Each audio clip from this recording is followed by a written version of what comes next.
하룻밤 사이 가을이 성큼 여름은 훌쩍 하나는 다가서고 또 하나는 멀어졌습니다. 가을을 기다렸던 이들에겐 반가운 일이겠지만 여름을 좋아하는 사람에겐 또 한 해를 지나야 만날 수 있는 계절이 생겼네요.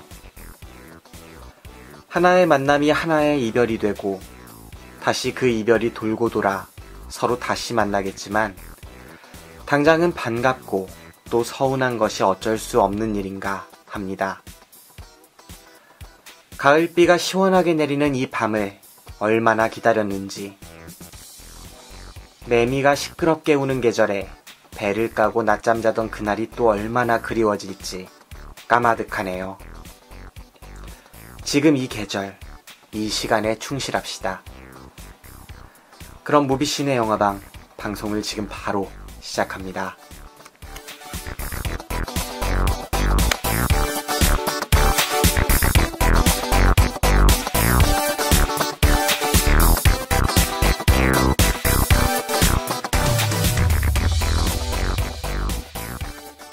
더 쉽게, 더 즐겁게, 그리고 더.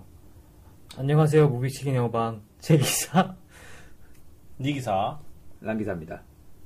네, 안녕하세요. 오늘은 제가 진행을 맡도록 하겠습니다. 아 반갑습니다. 약간 그럴 수밖에 없는 상황이 있죠 지금. 네. 그죠? 네. 제가 오늘 하는 영화에서 저만 이 영화를 못 봤어요.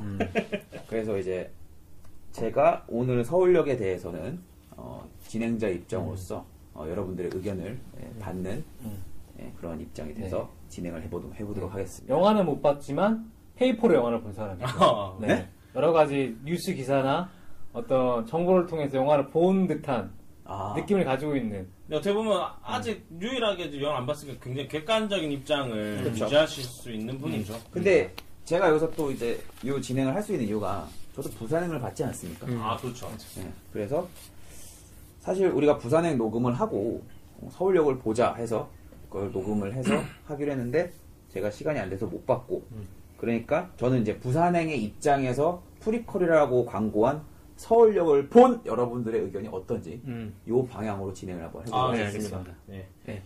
살짝 어쨌든 우리 이거 찍어줘야 될 것 같아요. 우리 그래서 오늘 다룰 영화가 바로 서울역입니다. 네. 서울 스테이션. 저희가 먼저 녹음을 했던 부산행에 이어서 들으시면은 굉장히 재밌을 겁니다. 네. 녹음을 하기 전에 살짝 근황 토크 하죠. 아 또 해요? 진짜 내가 자르지 말라고 했잖아요.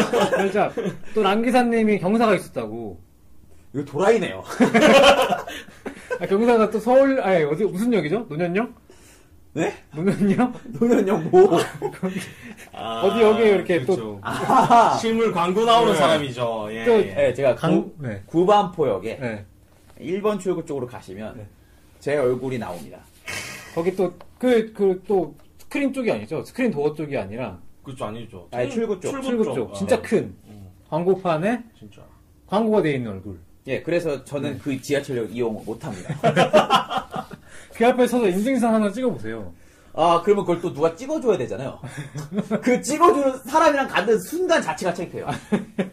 너무 손발이 오그라드는 셀카로 상황이기 찍으면 안 때문에. 되나, 이렇게? 근데 그걸 누가 봐봐.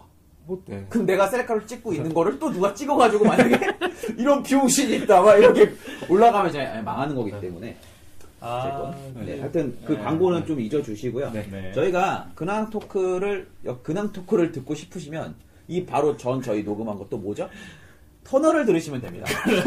왜냐하면, 이제 터널 녹음하고 저희가 거의 한 10분 쉬고, 바로 녹음을 하는 입장이라서. 예, 이제 오랜만에, 처음이죠. 처음으로 두 편 연달아 뜹니다, 두 편. 네, 그래서 어떻게 보면 터널의 2부다 이렇게 생각을 하셔도 되고요. 그다음에 이제 부산행의 또 2부다 이렇게 생각하셔도 되고. 어쨌든 2부. 네, 2부의 느낌으로 오늘 한번 시작을 해보도록 하겠습니다. 자, 일단 예고편을 듣고 와서 줄거리를 요약할까요? 좋은 생각이십니다. 예, 그럼 예고편 듣고 오겠습니다. 네. 네.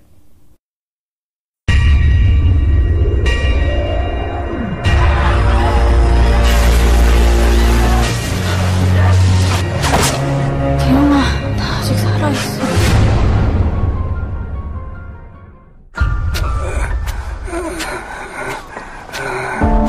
너네 밀린 숙박료 안내? 오늘 밤까지만 봐주세요. 혜순아, 이번 달만 어떻게? 몰라! 인터넷에서 해설이다 문화를 좀 봐서 말이야.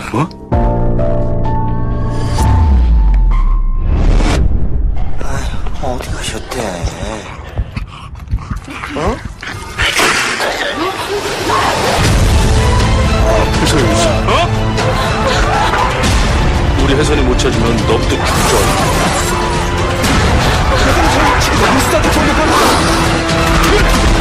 아저씨, 저 노숙자 아니에요! 너 가만 있어. 한 발만 움직여봐. 쏴버릴 거야.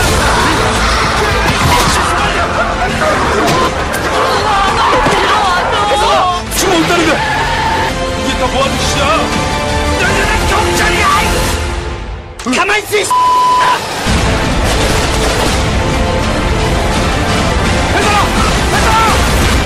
집에 가고 싶어요.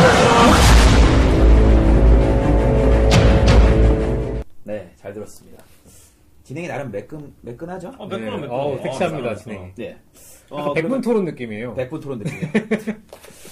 아, 네. 그러면은, 줄거리를 오랜만에 제 기사님께서. 아, 제가요? 아유, 또 그래도 많이 아시는 분이. 근데 너무 이제 줄거리 담당이셨는데. 그러니까. 제 제가 생각은 네. 제 기사님 해보시고, 안 되면 자르고 다시 기사님이 하시는 게 어떤가. 아, 알겠습니다. 알겠습니다. 네. 머리 좋으시다. 솔로몬이야.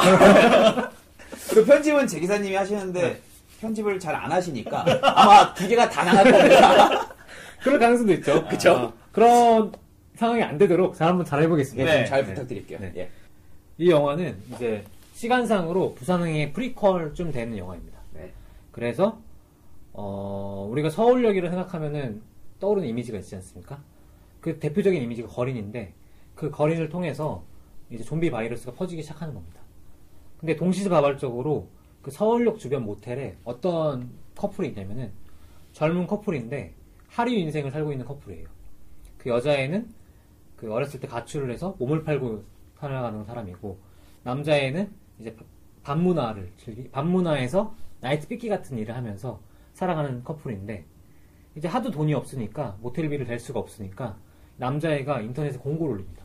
어떤 공고냐면은 자기 여자친구의 몸을 판다. 그런 공고를 올리게 되죠. 근데 마침 그 여자친구가 남자의 그 행동을 보고 몹시 화가 납니다. 그래서 넌 이제 난 필요 없다 하면서 떠나게 되죠. 근데 그 사이에 이제 섭시간으로 좀비 바이러스가 퍼지면서 그 남자친구한테 연락이 옵니다. 누구한테 연락이 오냐면은 이 여자의 아빠다 하는 사람한테 연락이 오게 되고 네. 여자친구가 이제 떠난 상황에서 그 아빠와 남자친구는 만나게 되고 좀비 바이러스는 퍼지니까 이제 그 여자친구를 찾아가는 여정을 그린 그런 영화인 거죠. 네. 아, 괜찮나요? 마음에 약간 안 드는 듯한. 아니 뭐 아까보다 낫네요. 깔끔한 요약. 네, 감사합니다. 네. 일단은 이 영화가 부산행의 프리퀄이라고 광고가 많이 됐었죠. 그럼 이제 어떻게 보면 청취자분들께서 프리퀄이 뭔지 모를 수 있으니까 두 분 중에 한 분이 프리퀄에 대해서 설명을 좀 해주시는 거 그런데 어떨지. 그거 부산행 때도 했는데. 아, 그래요? 부산행 때도 똑같이 했어요. 똑같이. 프리퀄이 뭔지요? 예, 당신이 그거는- 물었어요. 당신이. 예, 그러니까 제가 프리퀄 뭐 성애자도 아니고. 그래도 한번 짤막하게. 아니 그리고 내가 옛날 방송 찾아봤는데 네. 당신이 그거를 또 설명한 방송이 있습니다. 그러니까 방송은 다 이해한 거예요. 무간도하고 무간도에서 프리퀄이 뭔지 지가 설명 다 했어 보니까. 그래갖고 부산에 프리퀄을 모를 수가 있으니까 설명해야 되는데. 그래서 제 기사님 설명했어요 부산에 때. 근데 내가 이 장면에서 계속 본 것 같은 거야. 내가 분명해서 이거 봤는데 내가 찾아봤어. 무간도에서 지가 똑같이 했더라고. 아니, 저는 그래서 남 기사님이 프리퀄 성애자 맞습니다. 네. 저 이거 인증입니다. 여러분, 남 기사님은 프리퀄 성애자입니다. 아니, 그러니까 이 부산행만 들을 수 있는 분이 있잖아요. 아니, 그러니까 부산행이 아니라 서울역만 들을 수 있는 분이 있잖아요. 이 프리퀄 뭐지? 이럴 수 있잖아요. 그분들의 입장에서. 그러면 제 기사님이 그때는 네. 똑같이 한 번 더 설명해 주세요. 기억이 안 납니다. 뭐라고 그때 그랬죠? 당신이 뭐라고 했냐면 프리퀄은 그러니까 전사죠. 전사. 뭐 이렇게 설명했습니다. 맞죠. 예, 그래서 그런 거죠. 예를 들면은 내가 태어나서 살아가고 있습니다. 나름 존재가. 네. 프리퀄은 뭐겠습니까? 엄마 아빠의 그런 이야기들. 그게 프리퀄인 거죠. 아, 네. 이 이야기의 원인. 전사. 그 전에 연관된 이야기들을 보여주는 네. 거죠. 그러면 네. 프리퀄 얘기 감사하고요. 자, 일단 아까 우리가 얘기를 했을 때 여러분들께서 일단 이 영화가 별로라고 얘기를 하셨었어요. 아닙니다. 그건 아닙니다. 아, 그래요? 예. 네, 그러면 다시 한번 물을게요. 네. 영화 어떠셨어요? 저는 쏘쏘. 쏘쏘? 사실 쏘쏘. 왜요? 그러니까 뭐 그러니까 첫 번째로 든 생각은 약간 속은 느낌이 들어요. 네. 이 부산행을 본 사람으로서 왜 좀비 바이러스가 펼쳐졌고 그 전에 심은경이라는 어떤 메타포를 되게 심어놨는데 네. 그 사람이 되게 궁금한 입장에서 과연 연상호라는 사람은 자신의 멋을 살려서 이 이야기를 어떻게 다시 시작을 했을까 만들어냈을까라는 게 엄청 궁금했었는데 네. 1차적으로 이거는 프리퀄이 아닌 느낌이었어요 사실은. 전혀 부산행과는 동떨어져 있는 시간상으로만 앞서져 있는 이야기였을 뿐이어서 거기서 1차적으로 실망을 했고 네. 네 일단 여기까지만 말하겠습니다. 네. 네. 그러면 이 기자님께서 이 영화 어떻게 보셨는지 잠깐 짤막하게 얘기 좀 해주실까요? 저도 그 부분 동의합니다. 아, 속았다. 예, 속았다. 확실하게 속았다. 근데, 속았지만 그렇다고 이 영화가 나쁜 영화냐? 그건 아닙니다. 왜냐면, 연상호 감독님이란 사람의 전작들을 본 사람이라면, 속았지만, 그래도, 참, 연상호다운 영화네. 이렇게는 볼 수 있을 것 같아요. 예, 그래서, 속은 거는 화나는 건 맞지만, 그렇다고 해서 이 영화에 대해 평가절하하기는 좀 다르다. 예. 그건 좀 별개로 구분해야 된다. 저는 그렇게 생각합니다. 그 처음에 부산행에서 심은경이 왜 바이러스에 걸렸는지에 대한 얘기가 안 나오잖아요. 안 나오죠. 그래서 그거에 대한 어떻게 보면 궁금증이 프리퀄로 해서 서울역에서 나왔으면 한다. 그렇게 이제 광고를 영화에서 했고, 그래서 그 서울역에서 그게 이제 많이 보여지지 않을까 그런 기대를 했는데 속았다고 말씀하셨잖아요. 예. 그럼 왜 속았는지에 대해서 설명을 좀 해주실까요? 그러니까 광고를 딱 그렇게 했어요. 카피가 저 아직도 기억이 납니다. 모든 것은 여기에서 시작되었다.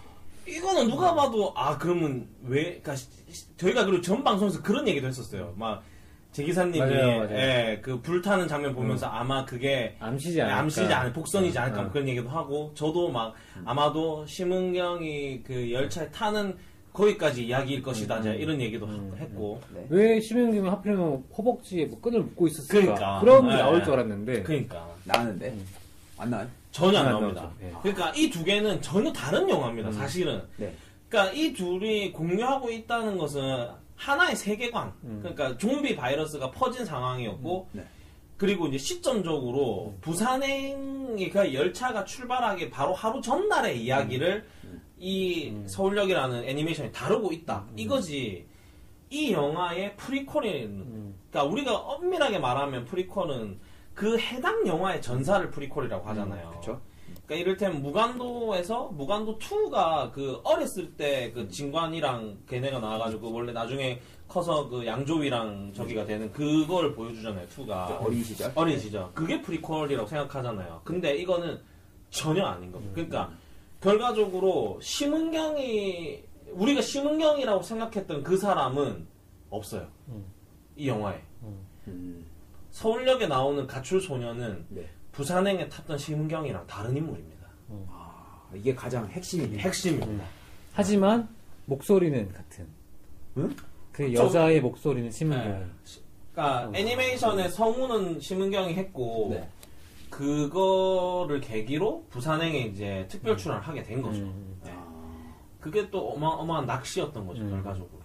그러니까 결국에는 그 아직까지도 밝혀지진 않은 거예요. 부산행에서의 그 바이러스가 왜 창궐하게 됐는지. 네. 네, 모릅니다. 네. 그 사실 그 부산행의 영화 첫 장면과 네. 서울역에서의 영화 첫 장면이 비슷한 점이 있어요. 정체 모른 바이러스가 걸린 사람이 등장을 해가지고 바이러스를 창궐을 시키는데 네. 그게 왜 걸린지에 대해서는 명확하게 말을 하지 않죠. 둘 다. 그러면 이거 보지 않은 사람 입장에서 저희 방송을 들으면 절대로 보지 않겠네요. 하지만 뭐 근데 그런 어떤 부산행과 연속성에 있어서 실망을 할 수가 있지만 네. 그 서울역만 따로 만약에 보게 된다면은 그렇게 나쁜 영화는 아니에요 사실은. 그런 거에 대한 실망감은 있지만 네. 영화 내용 자체에서 어떤 연상호란 감독의 연출이나 어떤 사회의식, 비판의식만 본다면은 그 자체로 의미 있는 영화인 것 같아요. 그러면은 부산행이란 거를 논외로 치고 순수하게 이 애니메이션 영화를 봤을 때 이 영화의 장점이라든지 한번 좀 설명을 좀 해주실 수 있어요? 근데 그 전에 제가 이렇게 된 거에 대한 그걸 좀 찾아보니까 네.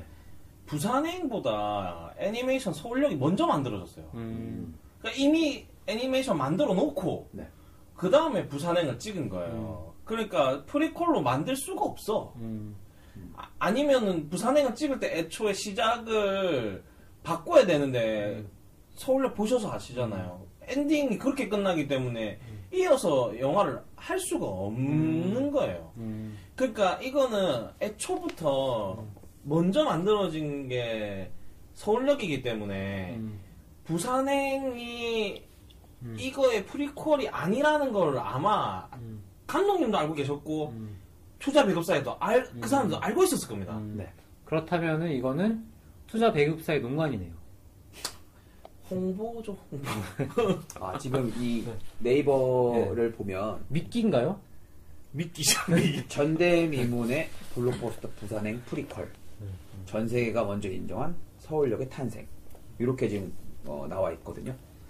그러면은 프리퀄이 아니다 라고 한다면 결국에는 뭐야 이게? 낚시죠, 낚시.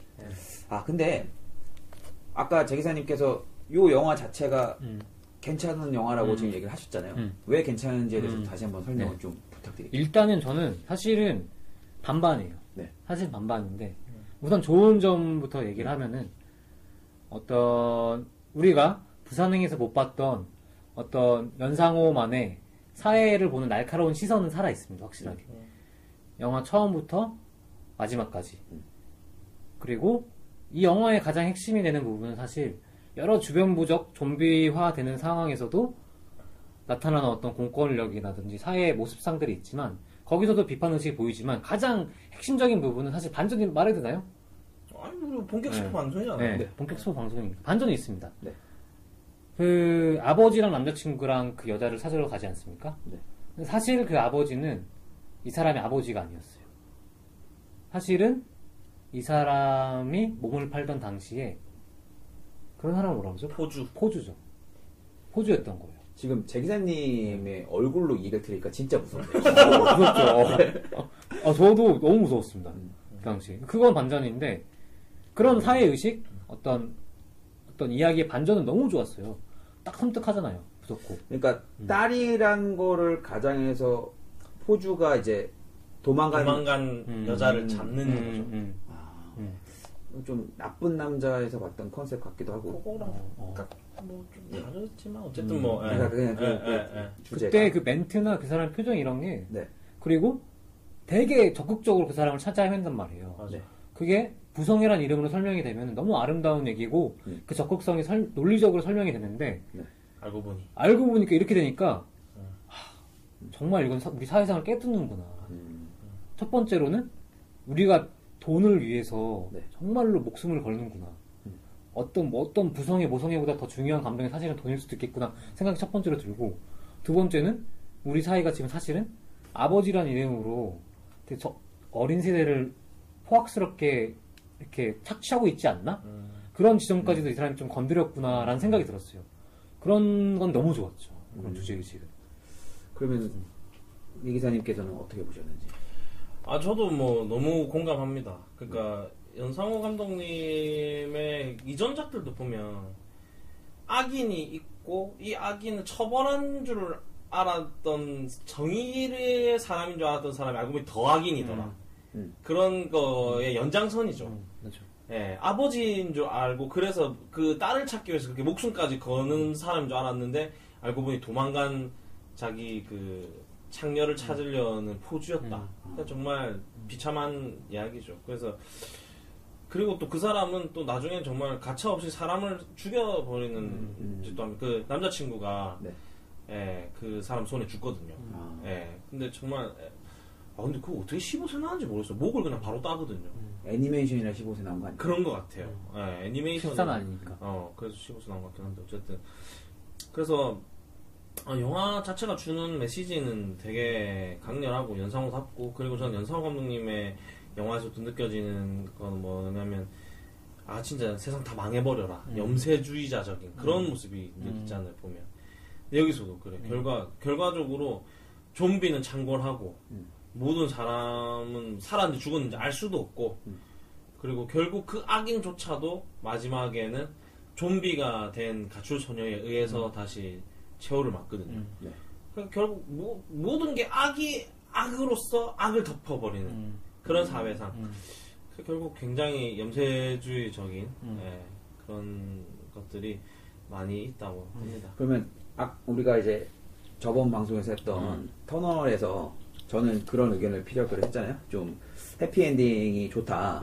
그에 비해서 니 기사님은 그 벤치남 때문에 좀 기분이 안 좋았던 관계로 되게 해피엔딩이었던 게 아니었으면 좋겠다고 말씀을 하셨었는데, 그럼 이 서울역에 대한 이 영화 자체도 해피엔딩은 아닌 거네요.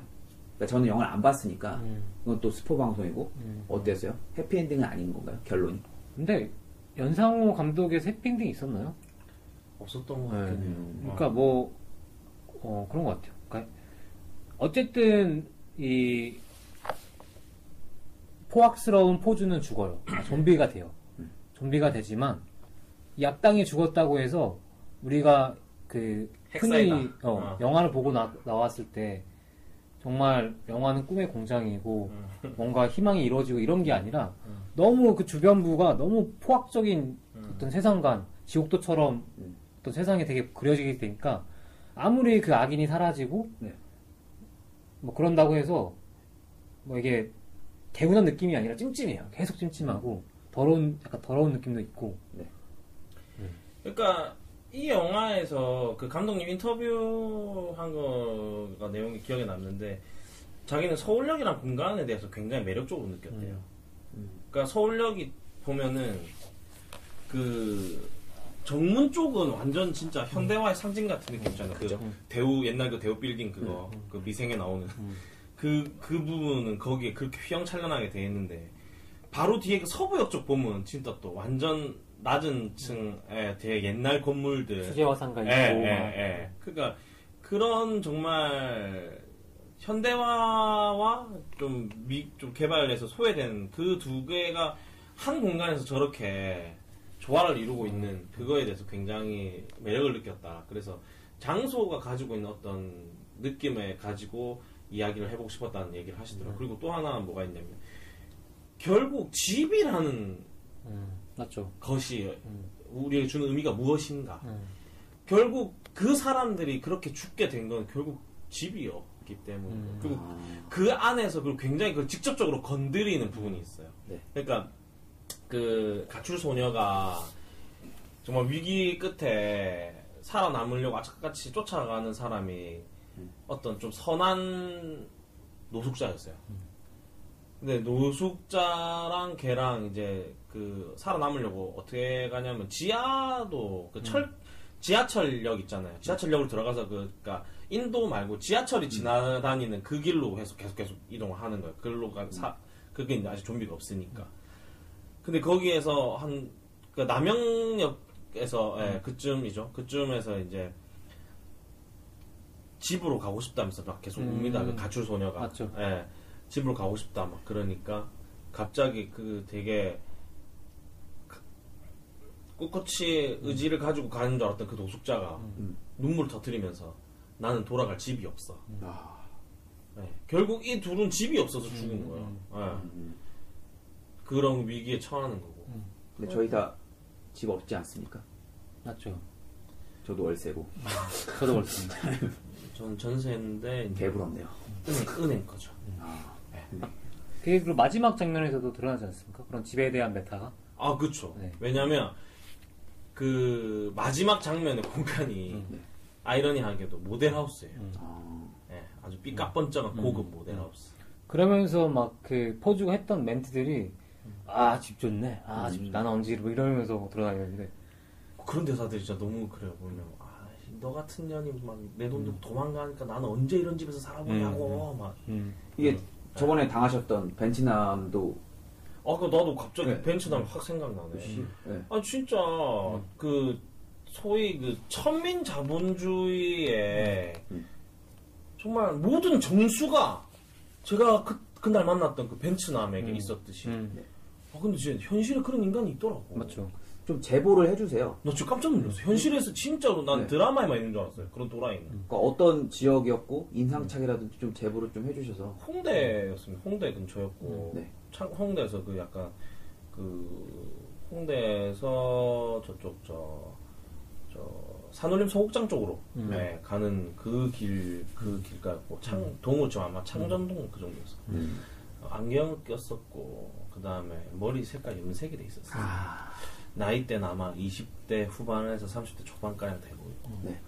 네, 아무튼 존나 싸가지 없는 새끼였습니다.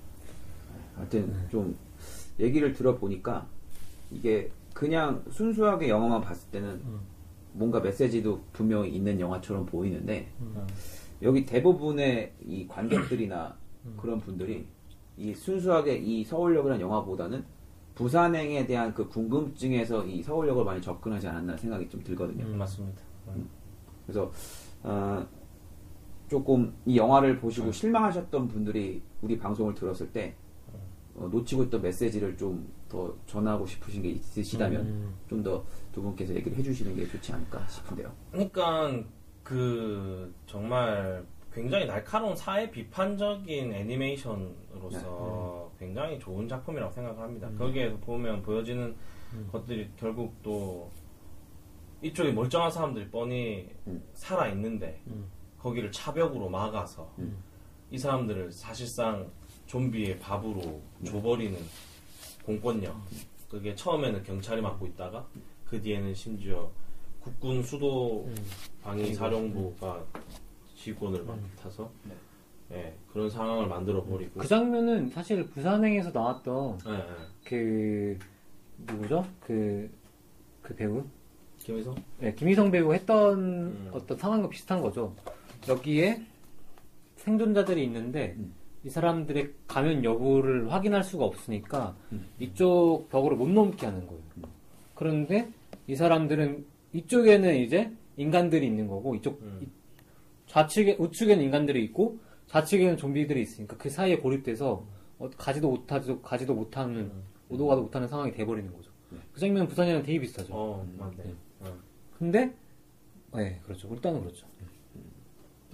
그래서 숨겨져 있는 어떤 상징들은 아까 리 기사님이 말한 것처럼 집에 관한 것도 있고 뭐 서울역의 공간도 있고 뭐 제가 아까 말한 어떤 아버지에 관한 이야기가 있을 수도 있고 여러 가지 이야기가 숨겨져 있는데 그리고 뭐 이게 은유도 아니에요 사실은 대사로나 캐릭터로나 굉장히 많이 말을 해요. 직접적으로 직접적으로 표현을 많이 해요. 처음에 서울역 어떤 풍경을 그릴 때도 노숙자들이나 거기 주변에 있는 사람들이 말을 할 때 굉장히 뭐 이제 직접적으로 뭐 예를 들면 굉장히 인상적인 장면인데 제가 기억나는 장면 그겁니다. 말씀하시니까 좀 기억나는데 서울역에서 젊은이 둘이서 얘기를 하고 있어요. 근데 대화의 주제가 뭐냐면 그래서 보편적 복지를 해야 된다는 거야. 이런 대화를 하고 있어요. 근데 그 말을 하는 와중에 이제 첫 번째 감염자가 노숙자 할아버지인데 물린 목을 부여잡고 피를 철철 흘리면서 지나갑니다. 그래서 처음에는 그 사람 중에 한 남자가 뛰어가서 어르신 괜찮으시냐고 도와주려고 합니다. 근데 가까이 갔더니 냄새가 나는 거예요. 그러더니 웃으면서 돌아가요. 노숙자야. 보편적 복지를 말하던 그 청년이 돌아서서 노숙자라서 이 사람 안 도와줘도 돼. 라고 이렇게 대놓고 보여주는 그런 장면들. 그러니까 그런 식으로 모든 표현이 굉장히 직접적이에요. 또 뭐 생각나시는 장면 있으세요? 뭐 예를 들면 아까 그 말한 그 이쪽에선 좀비가 있고 이쪽에서는 경찰이 있는 상황에서도 이제 여기 가운데 있는 사람은 죽게 생긴 거예요. 그러니까 어떤 아저씨가 나서서 얘기를 하는 거죠. 뭐라고 얘기하냐면은 나는 정말 나라를 위해서 일했는데 너 같은 개돼지들이랑 같이 죽을 순 없다. 아, 개돼지가 여기서 나왔습니까? 개돼지는 표현 안 하는데 너 같은 뭐 이런 천민들이랑 같이 죽을 수 없다. 그런 꼰대스러운 어떤 아저씨상도 보여주기도 하고 뭐 엄청 많죠. 그 장면에서 하나 더 웃긴 게 뭐냐면 그 사람이 그런 대사를 쳐요. 내가 지금 보니까 이런 일이 발생한 게 종북 빨갱이 새끼들 때문인 것 같은데 근데 그 말을 하면서 그 사람은 레드 데빌 스틸을 입고 있어요. 네, 그런 식의 약간 풍자? 네, 풍자죠. 그런 어떤 좋은 지점들은 굉장히 많은데 사실은 저는 이게 굉장히 좋으면서도 한편으로는 좀 촌스러웠어요. 그러니까 뭔가 세련됐진 않죠, 확실히. 굉장히 투박하고, 그러니까 일례로 들면은 그 처음 그 애니메이션에서 감염자로 추정되는 노인이 있는데 그 옆에 어떤 젊은 거리인 또 있습니다. 그래서 그 노인이 쓰러지니까 그 노인을 데리고 이제 쉼터 같은 데 가죠. 네. 가려고 해서 그 안에 넣으려고 하는데 그 안에 이미 텃세가 형성이 돼 있는 거예요. 다른 노숙자들이 여기는 따뜻한 침대도 있고 먹을 것도 주고 하니까 너네가 왜 여기 들어오냐. 우리가 쫓겨나게 생겼으니까. 그런 어떤 보이지 않는 어떤 먹이사슬 관계? 네. 이런 것도 너무 사실은 좀 구시대적인 네. 어떤 사회상을 비추는 방법이 아닌가. 뭐 그런 건 좀 아쉬웠어요, 사실은. 그게 연상훈 감독님의 원래 스타일은 아니었던 거네요. 그러니까 원래는 사실 그거를 학교를 빌려서 말을 하든지 네. 뭔가 종교적인 색채를 가져서 말을 한다든지 종교나 어떤 시골의 어떤 마을 이런 걸 빌려서 얘기를 했을 때는 조금 더 세련된 느낌이 어떤 의미를 가지게 되는데 네. 지금은 서울역이란 공간에서 너무 우리가 눈앞에 보이는 어떤 것들에 대해서 얘기를 하니까 네. 그 의미들이 약간은 조금 너무 희석되고 평면적으로 보이는 느낌들이 있는 거죠. 두 분의 얘기를 들어보니까 영화를 보지 않는데도 정말 영화를 본 것 같은 그런 느낌을 받습니다. 아주 훌륭한 방송인 것 같고요. 근데 여기서 또 근원적인 질문을 하게 돼요. 왜 애니메이션으로 만들었을까요? 왜? 연상 감독님이 원래 애니메이션 감독이에요. 네, 원래가. 네. 그리고 실사 영화를 부산행으로 처음 데뷔를 하신 겁니다. 네. 네, 그거는 뭐 그 사람의 원래 그런 거. 자기가 제일 잘할 수 있는. 그렇죠. 그리고 그분은 원래부터 그 단편도 이런 거 보면요. 지옥 뭐 이런 단편 보면은. 네. 그냥 고스란히 다 나와 있습니다. 그냥 그때부터 그런 사람이었어요, 그분. 네. 그 단백질 사랑인가? 그건 제가 못 봤어요. 그 장면 보면 어떤 장면이냐면은 네. 꼬마애가 돼지 저금통에 막 저금을 합니다. 근데 그 돼지 저금통을 이제 뜯잖아요. 꽉 차면은. 근데 보통 생각하는 그 빨간색 그 돼지 저금통이 굉장히 포악스러운 돼지 얼굴을 하고 손발까지 막 달려 있으면서 걔가 이제 칼로 이제 그 배를 도려내는 모습처럼 막 묘사를 하는 거예요. 엄청 잔인해 보이고 그 짧은 그런 상징도 그런 모습도 되게 잔인하게 그려낼 줄 아는 그런 감독인 것 같아요. 제가 봤던 단편 지옥 맞았던 것 같은데 아무튼 그거에는 어떤 설정이냐면 되게 천사가 갑자기 와가지고 이 사람의 미래를 알려줍니다. 너는 5일 뒤에 죽을 것인데 너는 몇 등급을 받았기 때문에 너는 천국에 갈 것이다. 너는 몇 등급을 받았기 때문에 지옥에 갈 것이다. 지옥에도 등급이 있어가지고 몇 등급 지옥에 떨어진다. 이렇게 예언을 하고 천사가 사라집니다. 그러면은 이 사람은 방법이 이 천사들을 피해서 영원히 도망가든가 아니면 그냥 그 죽음을 그대로 받아들이던가 이 두 가지 선택밖에 없는 그런 거예요. 근데 제가 봤던 편은 기억나는 게 어떤 여자한테 그런 일이 발생하는데 5일 뒤에 넌 죽는데 너는 이때까지 잘 살았기 때문에 천국에 간다. 이렇게 된 거예요. 그랬는데 이 아이가 이제 만약에 도망을 가면은 그 도망갈 때 같이 있었던 사람도 같이 잡히면 같이 지옥에 가요. 그런데 남자친구가 있고 엄마가 있는데 엄마는 도망가지 말라고 하고 남자친구는 내랑 같이 도망가자라고 합니다. 그래서 이 여자는 엄마한테 엄마는 내가 도망가면 엄마가 지옥에 떨어질까봐 그런 거 아니냐 쏘아붙여요. 그리고 남자친구한테는 계속 흔들려야지 같이 도망갈까 그랬는데 실제로 자기가 죽기로 한 하루 전날에 엄마는 자살을 합니다. 나 때문에 네가 선택에 방해가 되고 싶지 않았다. 그리고 나 이 말 꼭 하고 싶었다. 도망가. 그 엄마는 자기를 희생하면서 그런 모습을 보여줘요. 그래서 결국 여자가 남자친구를 찾아갑니다. 근데 남자친구를 찾아가는 남자친구는 그 시간에 다른 여자랑 섹스를 하고 있어요. 엄마가 자살을 했는데. 네. fuck! 그런 게 연상호 감독님. 그래서 그것도 결말이 어떻게 되냐면 그 섹스하고 있는 남자와 여자를 자기 손으로 가위인가 칼로 잔인하게 다 죽여버려요. 그래서 원래 죽기로 한 시간에 천사가 다시 와서 네가 원래 천국에 가게 돼 있었는데 등급이 조정돼서 4등급 지옥으로 떨어진다. 이런 그러니까 그런 세계관의 그런 애니메이션 감독님이십니다. 약간 니 기사님이 좋아할 스타일의 세계관이라는 생각도 드는데요. 오늘 보여준 이 기사님과는 그쵸. 굉장히 그러니까 저번 방송과 음. 예, 저번 방송에서 보였던 음. 이 기사님의 스타일이 아닌가. 그거에 대해서 쉽게 부인을 못하겠군요. 네. 그 캐릭터는 어떠셨어요? 이 나오는 그 캐릭터. 그러니까 제가 이 얘기를 진짜 하고 싶었는데 이래서 성우를 써야 된다. 저는 특히 심은경이 너무 거슬리는 거예요. 더빙이 안 맞죠, 너무. 이가 싱크가. 아니 싱크를 떠나서 연기를 이상하게 해. 그러니까 심은경이 마치 나 심은경 아니에요 이렇게 하고 싶은 연기를 하는 것 같았어요. 자기가 심은경인 거 티를 안 내려고 한 건지 일부러 그래서 그렇게 한 건지 연기를 진짜 되게 이상하게 해요. 그래서 쉽게 몰입이 안 되고 사실 유승용 배우도 약간 조금 그런 게 있는데 의외로 저는 이주는 들어줄만 했고 네. 그 외에 심은경은 사실 되게 좀 거슬렸고 유승용 배우도 살짝 거슬렸고 그래서 전문 성우를 쓰는 게 낫지 않았나 싶은 생각까지도 들더라고. 제 기사님 어떠셨어요? 저도 그러니까 그게 진행되면서는 몰입을 할 수 있었거든요. 네. 이준 되게 잘했던 것 같아요. 이준 처음부터 그 안경 쓴 캐릭터랑 딱 목소리가 잘 맞아가지고 잘 됐던 것 같고, 근데 심은경은 사실 애니메이션에서 나오는 그 여자의 캐릭터라든지 모습이랑 목소리가 좀 안 어울렸어요. 목소리 자체가. 그래서 약간 미스캐스팅 같은 것 같고, 류승룡은 뭐 그냥 평타 정도. 좀 개인적인 질문인데 심은경이라는 배우가 저는 좀 많이 과대평가가 됐다고 생각을 좀 하거든요.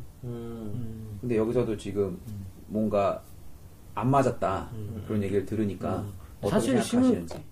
제 생각엔 사실 심은경은 그러니까 코믹한 네. 연기를 잘 보여줄 수 있는 젊은 여배우에서 캐릭터가 잡혀가지고 그런 영화를 이제 잘 터트려가지고 네. 지금의 명성, 지금의 어떤 위치까지 온 사람인 것 같은데, 이 영화는 전혀 이 여자의 장점을 보여줄 수 없었던 애니메이션이었던 거죠. 맞지 않은 옷을 입었다는 느낌. 표정 연기하고 웃긴 거 해주고 이래야 되는데 그게 안 됐으니까.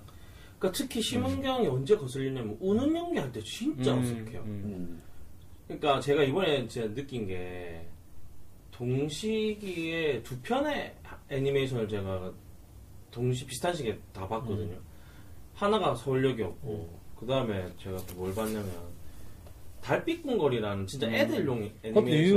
뉴에서 배급한 거 아닌가? 아니 뉴에서 하는 것 같더라고요. 맞죠. 예, 근데 그걸 봤는데 거기에는 목소리 출연을 누가 했냐면 김슬기 아시죠? 옛날 SNL 알죠. 출신. 네. 국가대표도 나왔죠. 그쵸. 그 친구 했는데 기가 막히게 잘하. 그러니까 애니메이션 더빙은 그냥 연기보다도 더 훨씬 맞죠. 연기를 잘해야 되고 끼가 있어야 되고 훨씬 더 연기력이 필요한 것 같아요. 그러니까 그런 면에서 거의 비슷한 시기에 두 편의 영화를 딱 보고 나니까 비교 확 되는 거. 확 되는 거예요. 심은경이 진짜 못하는구나. 상대적으로 김슬기는 너무 잘한다. 이게 확 느껴지는 거예요. 그래서 저는 남 기사님이 말씀하신 것처럼 심은경이라는 배우가 조금은 과대평가된 부분이 있다라고 저도 그러니까 아직은 보여줄 것이 더 많다. 유망주인데 그 정도로 제가 정리를 하고 싶네요. 유망주긴 한데 다 터트리지 못했는데 언론에선 좋아해. 이런 느낌이라고 보면 될까요? 성급한 것 같아요. 아직까지는 샴페인 터트릴 때는 아닌 것 같아요. 근데 사실 연상호 감독이 성우에 대해서 되게 실험적으로 쓰는 경향이 있어요. 그렇죠. 예를 들면 돼지의 왕에서 이제 성인들 말고 그 3인방이 있잖아요. 남자 상인방이 있는데 어렸을 때 모습 주는데 그때는 남자인데도 불구하고 여자 성우를 썼어요. 3명 다. 약간 되게 실험적인 시도를 목소리에 있어서는 좀 많이 하는 스타일인 것 같아요. 그리고 본인이 직접 목소리 연기도 많이 하시죠. 조연들 뭐 이런 사람들 역할은 본인이 직접 많이 하시죠. 옛날 단편 보니까 주인공도 자기가 하시는 것 같아요. 이게 지금 그 사람들의 후기를 보면 저 가장 인상적이었던 후기가 중고나라에서 물건을 샀는데 사기를 맞았다. 막 이러한 지금 반응이 있어요. 이게 저는 영화를 안 봤으니까 이게 지금 두 분 다 빵 터지셨잖아요. 왜 그런지 설명을 좀 그거는 제기사님부터. 저희가 처음에 말한 거랑 똑같은 것 같아요. 처음에 이 서울역이라는 영화에 대해서 실망했던 느낌을 되게 비유적으로 잘 표현했네요. 그러니까 저는 이 부분에 대해서 얘기를 한번 해보고 싶어요. 네. 뭐냐면 과연 홍보를 그렇게 하지 않았으면, 그러니까 지금 서울역이 스코어가 한 13만 정도 들었거든요. 네. 그러니까 사실은 기대보다는 대단히 못 미치는 스코어긴 하지만 연상호 감독님의 전작들에 비하면 거의 뭐 5배, 6배가 넘는 스코어이긴 해요. 네, 13만 4천 네. 정도 됐네요. 그러니까 그 전에 작품들이 두 편 합쳐서 한 4만 들었단 말이에요.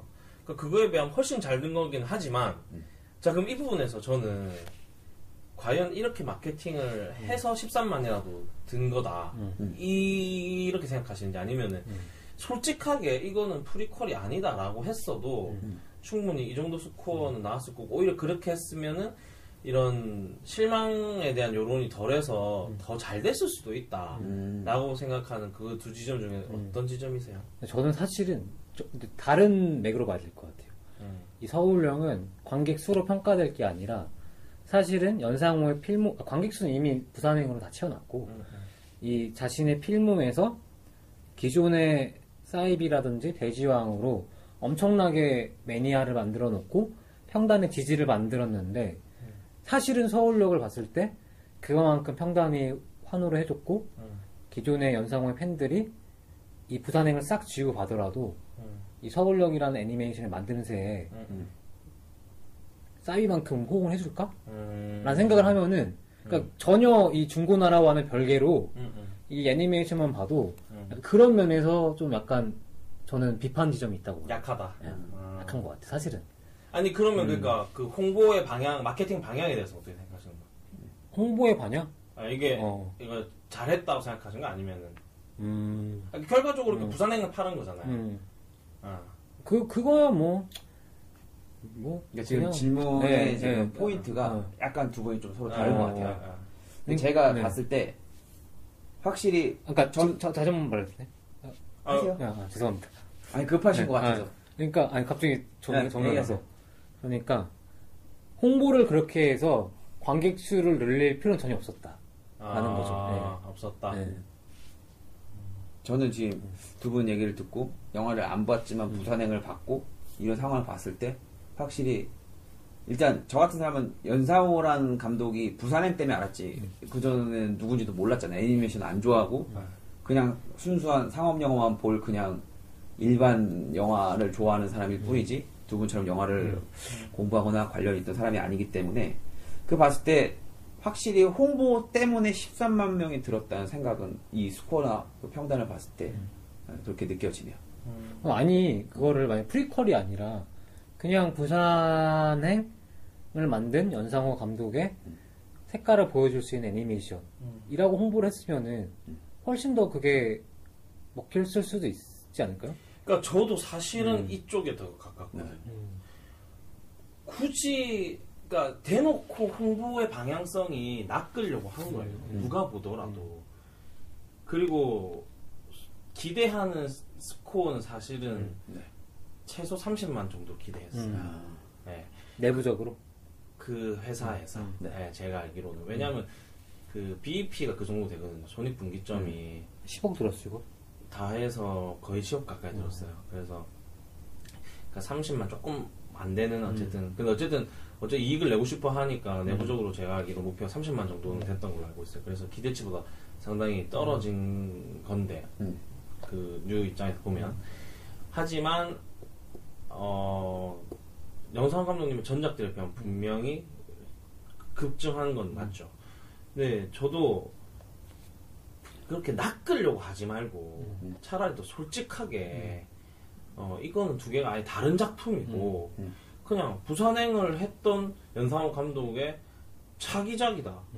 그렇게 하고 거의 동시에 개봉을 했어도 괜찮지 그럼 않아요? 역풍은 안 맞았겠다. 네. 진짜. 이런 지금의 역풍은 사실 기대치에 비해서 이만큼 떨어졌기 때문에 역풍이 분 거거든요.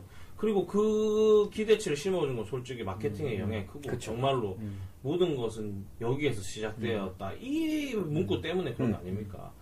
그것만 아니었어도 사실 영화 자체로만 평가받아도 되는데 그랬으면 오히려 더 공정하게 영화 자체로만 놓고 평가를 받을 수 있는 계기도 됐고 또 이거의 스코어에 따라서 일단 한국 애니메이션 시장에 대한, 그러니까 국산 애니메이션에 대한 어떤 저변 확대랄지 이런 부분으로도 좀 선순환적으로 갈 수도 있었다고 저는 생각하는데 네.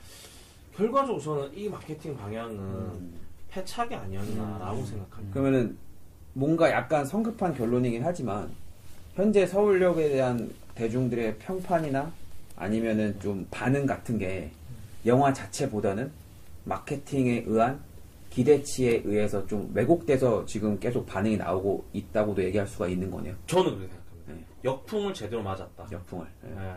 지금 아마 네이버 평점이 한 3점대 될 그 거예요. 전문가 평점 어떻게 되죠? 그러니까 관람객 평점이 5.24. 현재 네. 지금 네. 8월 24일 기준으로요. 관람객 평점. 네, 그다음에 네티즌 평점이요. 4.34요. 그러니까. 그다음에 지금 평론가랑 기자 평점은 6.92. 그러니까 7점에 가까운 거죠. 그러니까 근데 평론가들은 만약에 봤으면은 약간 그런 건 다 배제하고 영화관으로 좀 평가를 했을 텐데 제가 아까 말한 것처럼 약간 거기에도 저는 좀 그러니까 의문이 있어요, 사실은. 그러니까 평론가들이 점수가 이렇게 나온 거에도 약간 시사할 바가 있는 게 부산행 평론가 점수가 7점 맞죠? 넘었어요. 네. 그러니까 부산행보다도 어쨌든 평론가 평점도 낮았다는 거잖아요. 그렇게 상업성을 네. 상업적인 코드를 만들었다고 욕을 먹었던 부산행도 평론가 평점이 높은데 자신의 색깔을 대놓고 드러낸 서울역이 그거보다 낮은 거는 확실히 뭐 좀 제 생각에는 좀 시사하는 바가 있네요, 확실히. 네. 부족한 게 있지 않았나 라는 네, 생각이 네. 들어요. 근데 저는 그런 점에서 가장 아쉬웠던 거는 좀 기승전결이 좀 없는 느낌? 그러니까 완성도가 좀 떨어진다고 생각하셨나요? 맞죠. 그러니까 차곡차곡 쌓아 나가서 이렇게 해소가 돼야 되는데 너무 주변부적인 어떤 상징을 보여주는데 영화가 너무 할애된 느낌이에요. 사실은 처음에 초반에 캐릭터가 만들어지잖아요. 네. 그 세 명이 만들어지고 또 중간에 노숙자도 끼게 되고 뭐 이렇게 주변부적인 캐릭터가 계속 관계를 쌓아나가게 되는데 그렇게 그 관계 속에서 그 노숙자와 그 늙은 노숙자랑 젊은 여자랑도 어떤 이야기가 만들어져야 되고 뭔가 또 서울역이 또 아쉬웠던 거는 서울역과 이 서울이라는 공간을 잘 활용하지 못했어요. 봤을 때 여러 가지 뭔가 그 과정에서 좀 더 활용할 부분이 많았을 것 같은데 뭐 잘 많이 드러나지도 않은 것 같아요. 저는 그런 것 같아요. 그러니까 저는 그 활용하는 방법으로는 나름대로 근데 저는 했다고 생각합니다. 시도를. 왜 예를 들면은 그 지하철역에서 왜 뒤에 대형 광고판이 있잖아요. 그 광고판도 또 아파트 광고예요. 맞죠. 아파트 광고, 성형 광고. 예. 그러니까 약간 그런 식으로 진짜 이 사람이 지금 이 영화를 통틀어서 이 얘기를 하고 싶구나 하는 사인은 계속 준다고 생각하면서 저는 줬고 실제로. 근데 나는 궁금한 게 그러면은 좀비랑 어떤 아파트, 집화 어떤 노숙 이런 거에 관계가 뭐 때문에 그러니까 그건 그냥 정말 그냥 감독이 그냥 그런 상황을 그냥 주어주고 싶었던 건 것 같아요. 그러니까 세상에 종말, 아포칼립스적인 약간 그런 지점이 왔을 때 그 설정이 그냥 좀비였던 거일 뿐이었던 거. 그러니까 좀비는 이 사람 감독님에게서는 그냥 하나의 상황 설정일 뿐이었던 것 같아요. 근데 이제 하고 싶은 주제는 주제는 그게 아닌데 집 없는 그렇죠. 이 영화에서 막 그리고 어떻게 보면 부산행에서도 마찬가지로 이제 그걸 표현한 그냥 상황이잖아요. 그러니까 바이러스에 의한 재난 영화인데 이 바이러스는 사람들을 미치게 만드는 좀비로 미치게 만드는 바이러스일 뿐인 거죠. 근데 이제 우리나라에서 워낙에 좀비물이라는 것 자체에 대한 이런 파격적인 시도 자체가 처음이다 보니까 이게 좀비물로서의 어떤 계속 스포트라이트를 받게 되는 그건 어쩔 수 없는 약간 숙명적인 거와 같지만 실질적으로 연상호 감독님에게 좀비는 그냥 도구일 뿐이고 상황 설정일 뿐이다. 저는 그렇게 생각합니다. 혹시 그러면 보시면서 기억에 남는 대사라든지 뭐 그런 거 감동적인 장면 같은 거 있으셨어요? 제 기사님부터. 저부터 할까요? 네. 저는 뭐 아까 말한 것처럼 사실 가장 임팩트 있던 장면은 그 유승용이 연기한 그 포주의 표정인데 언제였냐면은 그 모델하우스에 진입을 합니다. 여자애가 어떻게 우여곡절을 겪어서. 그리고 잠이 들었다가 깨고 나서 전화가 돼서 남자친구가 와 있는 상황을 알게 돼요. 그리고 남자친구랑 여자를 너무 좋아하는 거죠. 정말 좀비 다 피해 살아남았으니까. 근데 계속 두 사람 그 여자의 얼굴만 보여줍니다. 그리고 포즈가 점점 걸어오는데 이 여자애가 말을 하는 게 저 사람 우리 아빠가 아니야. 그러면서 딱 이제 그 포즈의 얼굴이 나오는데 그때 그 무표정 표정 이게 너무 무서운 거예요. 이 사람이 얼마나 냉혈한인가. 진짜 이런 게 드러나니까 너무 무서웠어요. 그 표정, 그 상황 너무 저한테는 인상 깊었죠. 제가 이용해서. 리 기사님은 어떠셨어요? 저도 당연히 거기가 가장 임팩트 있는 지점이었죠. 근데 이제 그거 말고도 뭐 다른 장면을 하나 꼽으라면 저는 그 장면 생각이 나네요. 그 좀비를 피해서 어떤 늙은 노숙자와 그 가출소녀 둘이서 남영역 지하철역으로 피해서 도망을 가거든요. 근데 이제 늦은 시간이어서 그 셔터가 다 내려가 있어요.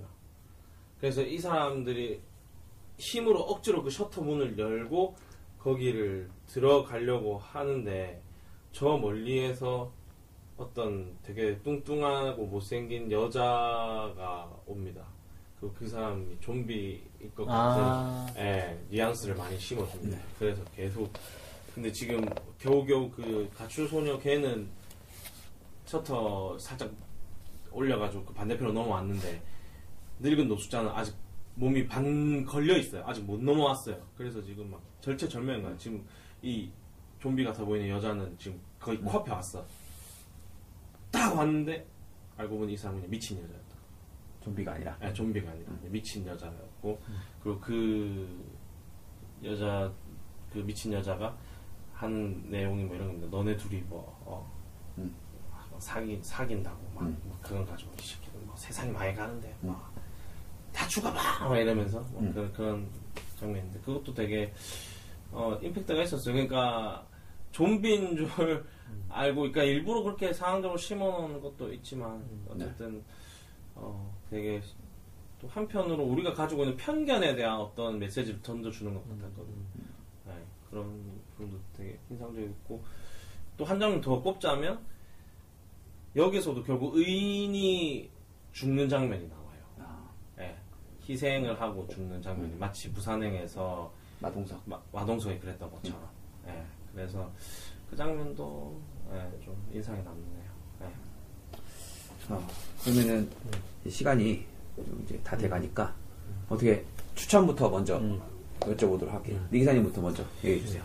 저는 뭐 안타깝지만 보말입니다. 보말. 그리고 하지만 지금 받고 있는 이 평가는 이 진짜 거의 문매를 맡고 있거든요. 이건 좀 이 영화의 그 영화가 본래 가지고 있는 가치에 비해서 좀 과한 부분이 있다. 하지만 보말이다. 그럼 이 영화를 개봉하기 전에는 기대를 많이 하셨던 건 사실이네요. 아, 그럼요. 저도 사실 속았다는 느낌이 제일 컸습니다. 네, 제 기사님 어떠셨어요? 저도 정말 보말과 비추 사이에서 거의 또 없나요? 하나 더 만들면 안 되나요? 보추?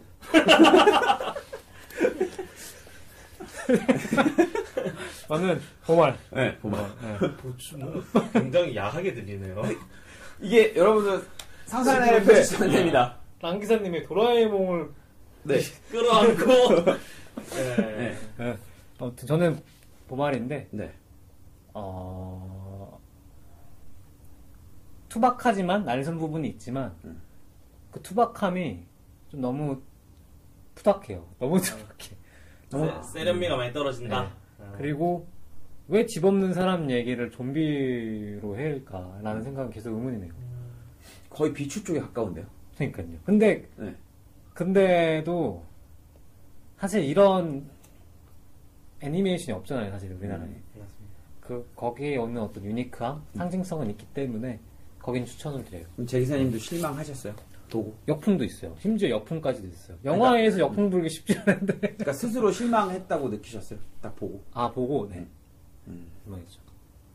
여러 면에서 실망을 했지만 이 감독이 가지고 있는 나름의 아이덴티티는 되게 유니크하기 때문에 그런 면에서 좀 봐줘야 되지 않을까 하는 생각이 아, 이게 참 제가 안 본 입장에서 정말 복잡 미묘한 영화가 아닌가 네, 그런 생각이 드네요.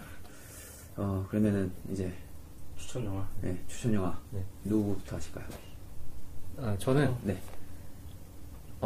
사실은 조금 다를 수가 있는데 이제 곧 개봉할 영화입니다. 곧 개봉한 스티븐 스필버그의 신작 마이 리틀 자이언트. 개봉했어요. 개봉했나요? 네. 아 진짜 했나요 벌써? 벌써 했어요. 나 진짜요? 지난 주말에 보고 왔어. 보고 왔어? 어떠셨나요? 스틸 뭐요? 뭐 여기서 마이 리틀 자이언트. 네. 그러니까 뭐 왜 추천하냐면은 아실 거예요. 스필버그가 근데 감독은 아니고 제작이에요. 제작인가? 네. 진짜요? 감독은 다른 분입니다. 감독인데? 감독은 스필버그. 감독 스필버그고. 그럼 제작 아닌가? 아니에요. 아니었구나. 감독도 스필버그고 주연 배우가 마크 라이언스. 그 스파이 브릿지에서 맞아. 네. 그리고 저번에 나무주연상 아카데미에서 음. 나무조연상 탔던 분이죠. 맞아. 그분이 해가지고 정말 이제 연상우식 애니메이션, 연상우식의 어떤 지옥도적인 세계관과는 전혀 다른 입장에 있는 네. 정말 스필버그식의 아름다운 이야기, 동심적인 이야기. 영화는 꿈의 공장이다. 약간 그런 식의 영화이기 때문에 그리고 애니메이션적인 요소가 있잖아요. 근데 제가 사실 마이 리틀한테 보고 왔거든요. 어때요? 아닌가요 그런 거? 스필버그 형님이 네. 저는 E.T.를 기대했단 말이죠. 네. E.T. 같은 영화를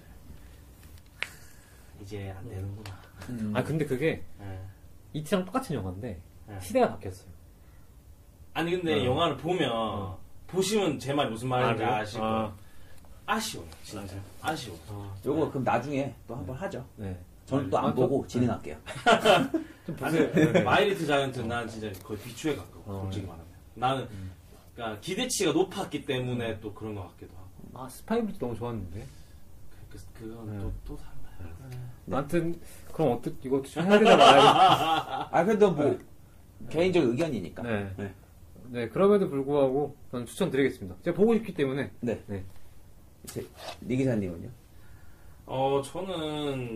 저도 뭐 이거는 그냥 되게 전혀 맥이 닿는 지점은 아닌데 사실은 부산행이 이렇게 흥행했는데도 물론 이제 달빛 꿈권. 근데 그 얘기 하려고 그래. 스포네요. 너무 티났나? 아니 그러니까 부산행이 이렇게 막 1000만을 하는데 어쨌든 그래도 같은 세계관을 공유하고 있는 애니메이션은 20만을 못 넘긴다는 게 이게 너무 안타깝더라고. 그리고 저는 몰랐는데 애니메이션이 진짜 이 시장이 우리나라 애니메이션이 진짜 말이 안 되게 척박하더라고. 그러니까 한국 실사 영화 못지않게 정말 너무 고생을 많이 하고 왜냐면 애니메이션 특성상 이게 사람들 손이 많이 가잖아요. 그쵸. 그러니까 인건비가 다 들어가다 보니까 의외로 제작비가 되게 높아요. 그러니까 그러다 보니까 제작비가 높으니까 당연히 이제 BP가 올라가는데 그런데 만약에 흥행이 진짜 10만, 20만 하면은 이게 좀 타격이 있더라고요. 네. 그래서 그런 의미에서 국산 애니메이션 좀 잘 됐으면 하는 바람으로 네. 달빛 궁궐을 제가 추천해. 너무 노골적이지 않나요?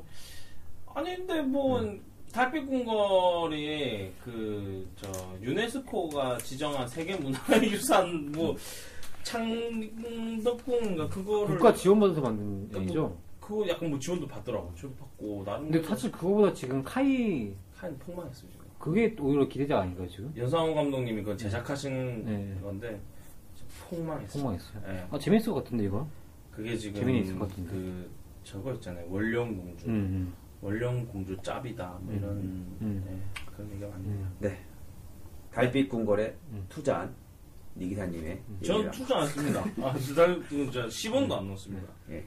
아무튼 두 분 얘기 잘 들었고요. 오늘 어떠셨어요? 이게 확실히 시간대가 저희가 너무 늦게 하다 보니까 첫 편에서의 그 파이팅이 두 번째 편까지 많이 이어지네요. 그래서 우리가 오늘 처음 이런 시도를 해봤고 다음부터 우리 좀 뭔가 좀 정돈되고 좀 더 나아진 모습을 한번 보이자. 아, 두 번째도 네. 괜찮지 않았나요? 괜찮았지만 약간, 네. 네. 뭐 모르겠어. 그 선택한 영화 때문일 수도 있고. 그러니까 영화에 대한 씁쓸함 때문인지 네. 좀 두 분의 표정이 조금 아쉬움이 느껴지는 그런 것 같았습니다. 네, 그러면은 우리 마무리 할까요? 네.